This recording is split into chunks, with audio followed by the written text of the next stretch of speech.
I went to jail and I got the police officer to give me a lift home because I didn't want to affect my 5-star Uber rating.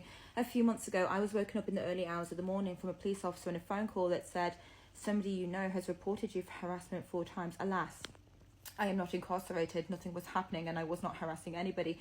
And the police officer on the phone said to me, well, you were living together at the time of report, so we can't actually do anything about it because that's not harassment, that's just coexistence. And I said, okay. And then she said, but what I think you need to do, because we don't think this is going to stop this end, is you need to go to the police station near you and make a statement of your own.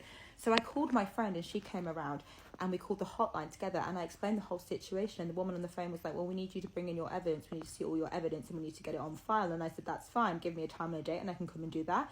And she said, tonight at 9 o'clock. And I panicked. I was like, tonight at 9 o'clock, I'm going to jail today. This is my last day on earth. What am I going to do? So in good faith, my friend took me to McDonald's for my last meal just in case I could never eat food again. I don't know why I think people eat in jail.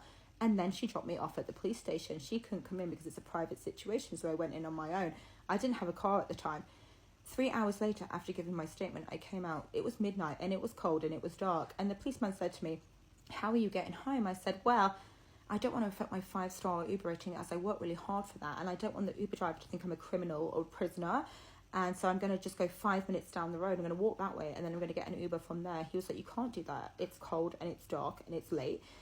And I said, okay. And he said, hang on 1 second, I'll take you home. And I said, oh my gosh, he's giving me a lift home in his private car. Then he comes out of the gates in a police car. And I'm like, oh my gosh, I'm going home in a police car. And I was kind of excited, but kind of scared at the same time. And then naturally I went to get in the front of the car. And he was like, no, you need to sit in the back. And I thought, I can't disobey the law. I need to get in the back. I've already been to prison for 3 hours and I do not want to go back. And then in the car, I thought, I really need to show my friends this because this is hilarious that I'm in a police car. But then I thought, if I take a photo of the police officer and the flash goes off, then I've took a photo of a police officer without consent and I would end up back in jail. And then when we pulled into my street, I thought, oh my gosh, all of the neighbours are going to think that I'm a criminal because I'm getting out of a police car. Then I thought, also, it's midnight. But then I was like, Charlotte, you should have just got in the Uber because you'll never see the Uber driver again. If they think you're a criminal, that's okay. You're just going to have to sacrifice your Uber rating.